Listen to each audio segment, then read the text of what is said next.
Good afternoon, beautiful women. Thanks for joining me on day 2 of the Unwind Your Mind Quest.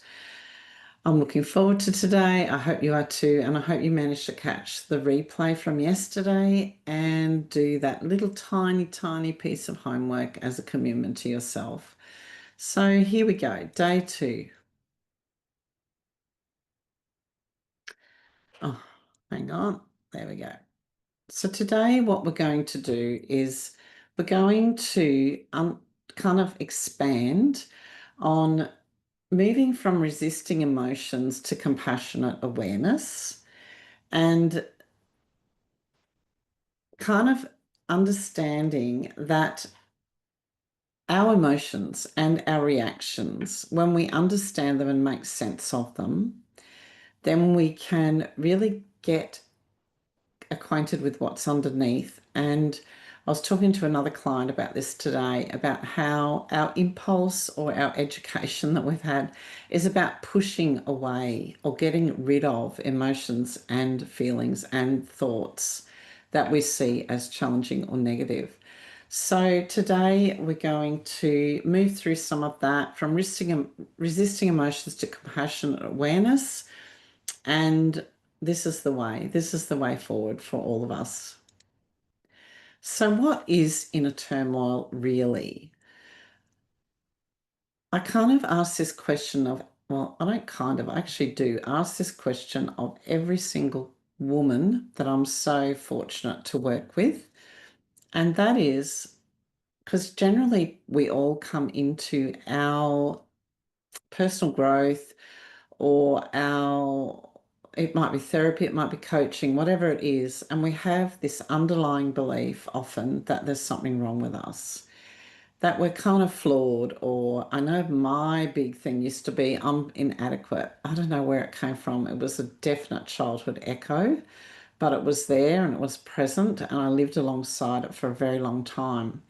So, inner turmoil, when we feel inner turmoil, when we feel that stirring inside of sadness, emotion, anger, feelings, whatever it is, even our reactivity, it's not a flaw. It's actually a signal, and it's to do with how our nervous systems work, because our nervous system is wired for survival and protection. So, all of those situations where we need to fight or have flight, that's our nervous system. The situation where we collapse and go into shutdown, even functional shutdown, that's the thing as well. That is our nervous system taking care of us.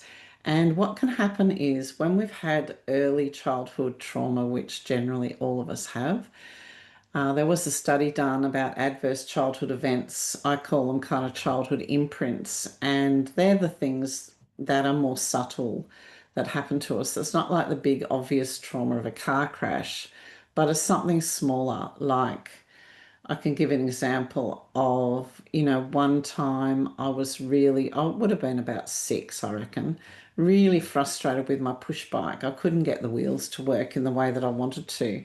And I asked my dad for help, but because I was emotional, I was really kind of what you would probably call having a tantrum. And my dad smacked me. And I was little, like smacking was common. Dad never smacked us, but Mum did. And in that moment, I can see now that I made a decision, or I made a protective decision that feelings were not to be shown. And so it was a long time before I could really show my feelings and trust that that was okay to do that. So this is just to help you understand that there's nothing wrong with you. Like it's all by design. And so we've adapted to survive emotionally, physically, spiritually, whatever it was in that moment. And a lot of these things we don't even remember or recall. So as we're talking about these things, I really ask you to take, like I said yesterday, to take care of yourself. So if something is activated by what I'm presenting today, please go gently with yourself. And none of this quest is to take the place of a therapist or a counselor or a medical practitioner. What I'm offering is actually from my own lived experience and what I've learned along the way. And so I share from that place. And anything that I present to you or bring to you, you always need to have discernment around what feels right for you and what doesn't. And I have a beautiful friend who used to say, tell me anything, speak to me about anything. It's like me when I eat a full whole fish. I take the flesh that's nourishing to me and I leave the bones. So that's what I want you to do. I want you to be discerning. I want you to take what's right for you and leave what's not. So your nervous system is there to make sure that you keep going, all of us. So this is really a diagram that hopefully is helpful. These are the roots of turmoil. You know, that inner turmoil where we feel I was going to say disheveled because there were times when I felt disheveled, especially raising four children. But you just feel like something's not right. It just doesn't feel like things are smooth or easy inside. And that's why I've used the word turmoil, because it's kind of a more general term that covers a lot of things. So one of the things that can be rooted in our turmoil or actually have our turmoil be stuck is this idea of soldiering on. You know, we're functioning, but we're disconnected from our own self. And the other thing is unmet needs. So this is when our emotions or longings to be met, they're felt deep down. Maybe they're not consciously identified, but we feel them, but we're not able to speak them, either because the environment isn't safe, we don't have that connection with the people around us, or sometimes we can't even admit those unmet needs to ourselves. The other one is trauma echoes, which I gave the example. Excuse me, I need a drink of water. The trauma echoes, like what I talked about, that was just a very simple example, but it can be bigger things as well. And your body holds those experiences. The mind may not recall them, but the body holds them.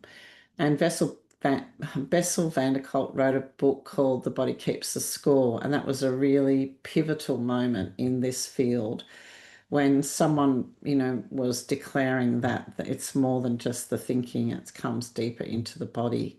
And that was also supported by Peter Levine too. He did a lot of work in this area. And so there's the triggers, the small things that stir those deep emotional reactions or those deep emotional wounds. So, for example, someone can say, I'm just having a funny memory. Um, anyway, about when my husband was niggling me, he loved to tease, and it wasn't my area of expertise. I don't really take well to teasing. I'm a bit sensitive. So it kind of, I think it triggered for me things of my childhood when my brother teased me like that. And I felt kind of dumb and stupid and not up with it because he was 7 years older than me. Anyway, that was a trigger when he did tease me like that. And I always just kept quiet. But one day I turned around and said some words that weren't very loving. But anyway, he got the message. And yeah, it was a very big trigger. So it can stir those deep emotional reactions, in us. And the disconnection from self can be a big one because when we're not able to feel our feelings or we're trying to push them away or discredit them or disvalue them, then we can feel disconnected to ourselves.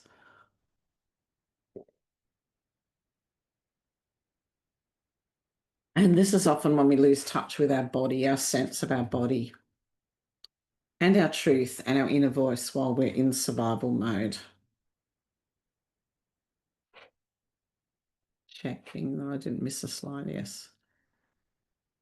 So it's all about returning to the center.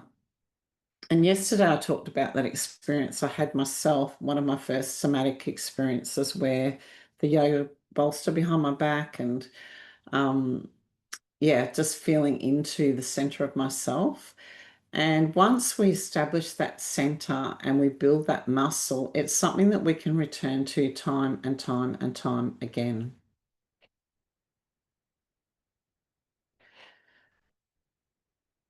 So, just a second, I'm just going to get rid of something. This this is a beautiful model or framework from Richard Moss, which I've added some things to. It's one of the most useful frameworks I've ever come across because, when people say come into the now or come into your center, we go, what does that mean? I don't understand. Like we understand intellectually, maybe we kind of get it, but we don't really know what it means to do it. So he created this mandala of being, and he called it that because it is about being. And when we're in the now, we're in the center where that white circle is. And we have stillness, we have love, we have pause, we have presence, we have non judgment, and we have self kindness, which is kind of the opposite of judgment, and breath. And in that now, we are completely present. And I just did this with a client, like just before I jumped on this call. And we did the exercise together, which I'll do something similar with you in a moment. And she couldn't believe how easy it was to come into that center when she's feeling quite distressed and emotional. She could come into that in general, I mean, not just in that moment. Come into that center, into that now, and feel a sense of peace. So, what happens is when we're occupied up here with our thoughts going, going, going, then we're either in the future or worrying about the future or anxious about the future or, concerned about the future, or we're in the past where we're going over old things that have happened to us or trauma echoes or whatever it is. But we kind of bring that past into the present. So it's kind of like use the same lens again. Something happened in the past. Like I know for me, I had a carjacking experience uh, 12 years ago. And to this day, if I see a man walking in the dark with a black hoodie, it's not that I get terrified. I've worked with it so much, I'm okay.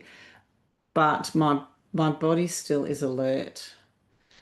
Like there's just an alertness that comes, and that's my nervous system saying, just be aware, just be aware. And so that past, that was in the past. But when I walk in the dark, not that I do that very often, mind you, but if I'm in town late at night, then I'm looking through that lens of knowing that that did happen once and it could happen again. I know it's unlikely, very unlikely, but there's just that possibility, whereas before I didn't even have that in my arena. So the future, the past, the other one place that we can be in with our concentration, our thoughts is others, like you did this, you did that. And that can kind of breed resentment or frustration, all those things. So there's stories about other people. And then there's me, stories about me on the left. It's my fault. I'm not good enough. I should have known better. All of those things that we say to ourselves. So this is just one example, just one framework. But it is helpful in terms of imagining where you are in this moment, especially if you have a lot of thoughts, which most of us do. And if you have a lot going on, then we can really see where we are on this mandala of being, and that can be quite helpful. It's a good resource. So I want to take you through this exercise, which is one of the ways that we come back to now. And if you were in the room with me, I would invite you to close your eyes. So first of all, what I want to invite you to do, because you're watching on replay, is I invite you to find a space. And if you can't do it now, do it later. And in that space, you just want to be not interrupted. So it probably takes about 5 to 7 minutes. So if you can find a comfortable place where you can sit in quiet, not be interrupted, and just do the whole sacred bubble exercise in one go, that would be great. So first of all, I invite you to close your eyes, which I will do too, because it just helps me to concentrate and to focus and be present.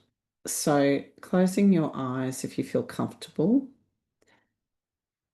and imagining wherever you are, that where you sit, that there is underneath your feet. Just sense into the fact that the earth is beneath us. We kind of forget. We walk around all day. I'm going to open my eyes again. We walk around all day and we forget that we are on earth. We just go about our day and we don't really acknowledge that there is earth beneath us. It can be very helpful in terms of grounding to calm. Yeah. So imagine the earth beneath your feet. And then imagine energy coming up from the earth into your feet, into your legs, up through your body, and just down again. And just feeling that groundedness of the earth beneath you. And then as you stand there, just be aware of, like up here, the universe above. So when I say universe, just imagine whatever you see. Excuse me, it could be like the galaxies, or it could be like this blue sky with the sunshine, or it could be like the night full of stars, but universe broadly. And as you stand in your imagination, you can feel, see, hear, and pretend in this kind of state. And look, imagine you look down at your feet. And as you look down, you see this beautiful bubble just pop up all around your body. And it's silent as it comes into place, and it's translucent and it's clear and you can see through it, but it's kind of opaque too. It might have a color. You might see a color, and there's plenty of room for your shoulders to move. There's plenty of space inside that sacred bubble. It's very comfortable. And this sacred bubble is magical because you can see stuff outside of your bubble, but it's not inside your bubble. You can hear things that are outside the bubble, but it's not inside your bubble. You can also just make a decision that the bubble allows you not to see what's outside and not to hear what's outside and just be in your bubble. And this space inside the bubble is just for you, no one else. Even if you have little ones, it's just for you. Even if you have pets, this sacred bubble is just for you. And so as you sit in your bubble, just notice as the earth brings up the grounding energy and the universe brings in the calming energy, the peaceful energy. And notice as those two elements mix together, so the groundedness, the peacefulness, and just feel that as if it's swirling around your body. And all the while, you're just feeling your breath come into your chest and go out of your chest.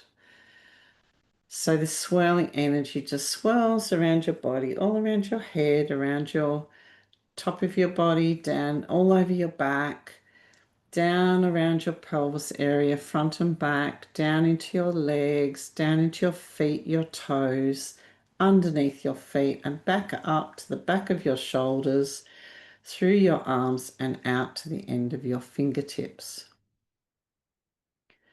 And as you sit there in this grounded, calm peacefulness, concentrating on your heart as where the breath is coming in and out from, just notice how quiet it is in your sacred bubble.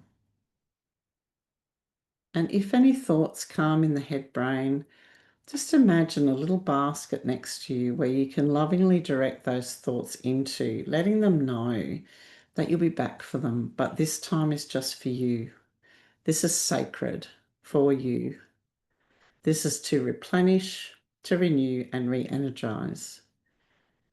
And as you are there in your bubble, just spend a moment breathing in calm from above and groundedness from below.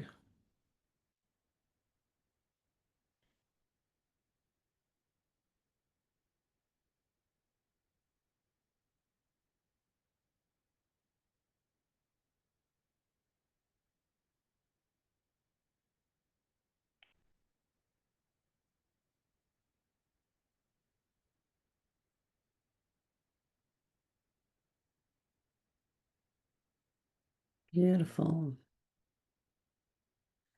And if you're doing this on your own, you can do it for much longer. And now what you can do is thank your body for participating. Thank you, your brain for waiting patiently, picking up any thoughts in the basket that you want to take with you and leaving any that you don't, because they'll just waft off into the universe to be taken care of.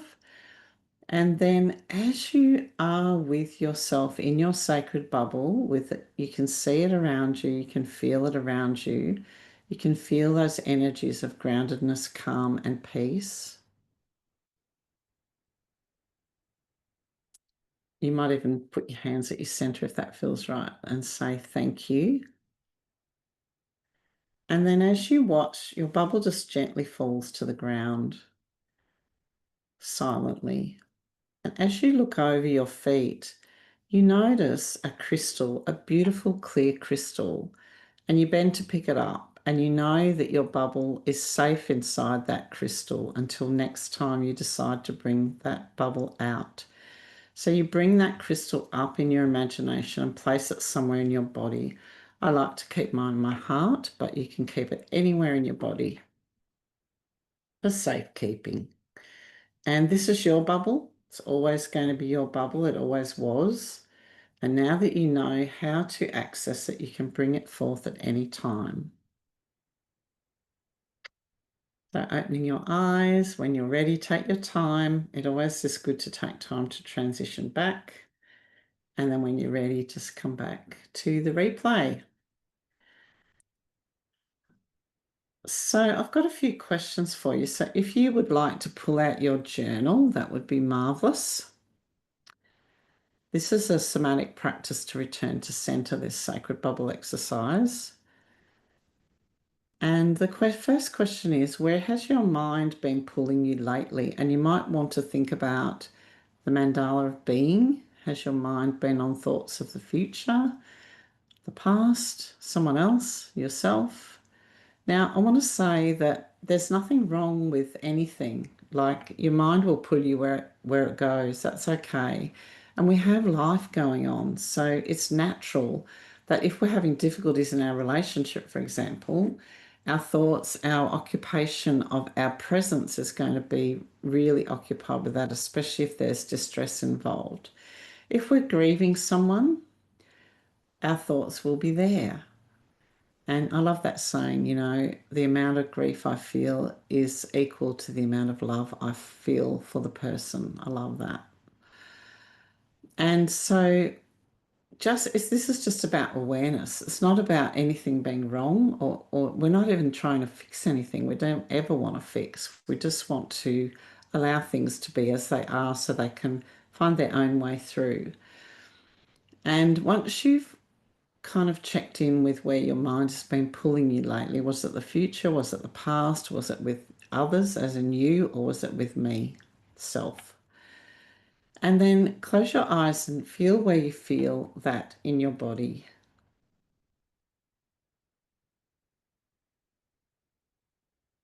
And notice the texture or sensation. Is it heavy or is it light? Is it soft? Is it hard? Just notice what the somatic sensation of that is. And once you've located it in your body, you can ask yourself, what might this part need? I I just recall someone recently when we were talking about this, and the answer was deep rest. They just felt exhaustion, like physically, mentally, spiritually, everywhere.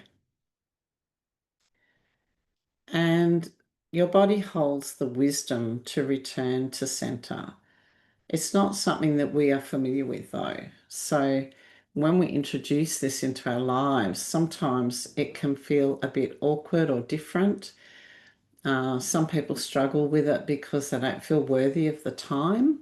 All those old messages we got about putting others first all the time and never really caring for ourselves. There's a consequence to that when we don't care for ourselves, and often it's a big consequence because if we don't listen to the nudges from the universe or from whatever your spiritual beliefs are, from your intuition, even your own intuition, eventually, like what I've had this happen myself, life brings us something to slow us down and help us to pause. So my story, I've got lots of stories, but my story about this coming into center, as I said, started with yesterday, when I explained how I came into the world of somatic, the somatic approach. I had an experience in 2016 where I spiraled down into a deep fear. And the only way that I could manage to come to terms with what I was feeling, because it was extremely overwhelming, was to allow time and space for it. And so I came into my mornings. I had made a decision to come into my mornings and spend that time with myself. And that's what I did. And that's what made the difference to me. Really committing to myself and giving myself that time, even when I felt there were other things that I could be doing, but I got up at 5:30 because that was an unallocated time slot. All the children were in bed. My husband was actually still in bed, getting ready to go to work. So I was on my own for a while, and I took advantage of that, and I claimed that time for myself. And that commitment to myself changed my life. And it got me out of that big hole that I was in that I never thought I was going to come out of. Thank goodness I did come out. And so this idea of commitment to self is huge. And even as I say those words, you might be feeling a little bit niggly, uncomfortable, or something. But committing to yourself, your inner self, is a whole different scenario to committing yourself to a job or committing yourself to a commitment for an event. This is a commitment that goes inside. And this is the first part of the journey of coming home to yourself, of healing your childhood wounds, your life wounds, your traumas, your upset, your sadness, we go through a lot as women in a lifetime, and we have a lot of grief, a lot of loss, a lot of times when we're very, very confused about who we are. And this is due to a number of things, a number of elements in society, that we are in the context of. So it's not as simple as just being a woman with our own stuff, our own, the weight of what we carry emotionally. We also carry some stuff without even knowing it from our lineage, from our mothers, our grandmothers. And we might not know their stories, but when we're conceived, some of our mother's cells are in us, and the same when we have our babies. Like, we are connected by how we come into the world. It's just a fact. So I know Gabor Mate, who's a renowned trauma therapist. He talks a lot about intergenerational trauma and how that's carried forward, even when we might not have had the actual experience ourselves. Our parents did, and somewhere that lives on in us. So today's letter is a letter to self again, but this is about choice. So I invite you to do what we did yesterday. I invite you to write this in your journal. I also invite you to speak it out loud. And as you speak it out loud, I want you to drop into your body, into your heart space, and feel it as you read it. So I'll read it out to you, and then you can do this at home. I, Catherine, choose to ground myself at the center of my life, because when I am centered, I am the strongest anchor for myself and for those around me. So when we claim that time to center ourselves, when we claim that time, I call it coming home to the self because that's what it is, then we are, while we're being everything for everyone out there, this brings us back to being who we are, taking care of ourselves in more way, like emotionally, spiritually, physically, even intellectually. So it's putting ourselves first, but it's also making that choice. This also, which is what we cover in the program, the Sacred Self program, which I'll tell you more about on day 5, but this is also partly boundaries.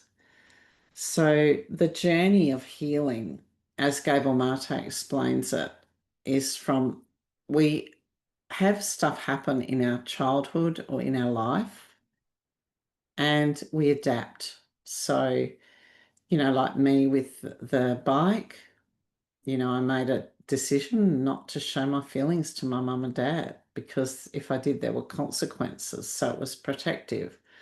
So that childhood thing that happened, then I adapt. And then the thing is, we can get stuck in that adaptation. And I got stuck in that. I found it hard to share my feelings because it felt risky. That's just an example to show you.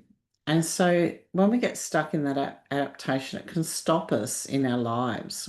It can stop us from applying for a new job. It can stop us from a relationship. It can stop us from lots of things. So if it's impacting our lives, we want to loosen up or create some space around that, ideally, if that's what you choose. No one is required to grow. No one is required to change. It's not about me saying anything about that. This is about the choices that you have. So, and then from that adaptation, the journey from adaptation to authenticity is the healing journey. So we want to return, most of us do, to who we truly are. Because this sense of being in the world and walking around in our own bodies and just being who we are, there's a kind of a rest in that, like a relaxation in that. We can let it all go, all the masks, all the trying, all the, forcing ourselves to go to that party when actually we're an introvert. We just don't like parties. That's me anyway. So I hope that makes sense. But Gabor Mate talks about that very clearly. The childhood loss of attachment or the childhood trauma or the childhood whatever it is or the life thing, we adapt. Our nervous system takes on that strong role of protection and survival and we adapt.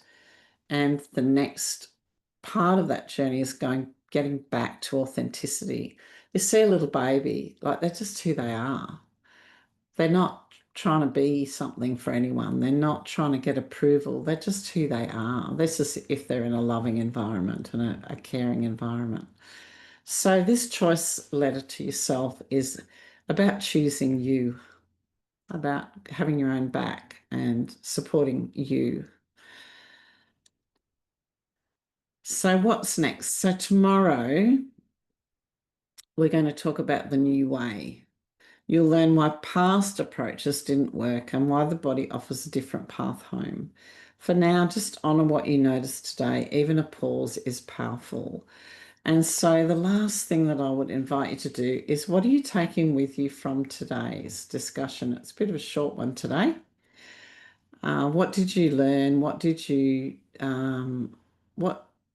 ahas did you have? What realizations did you have? And if you could share those in the chat, that would be so good because then we can all share with each other.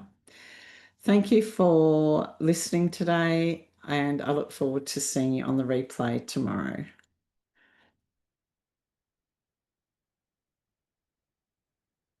Bye.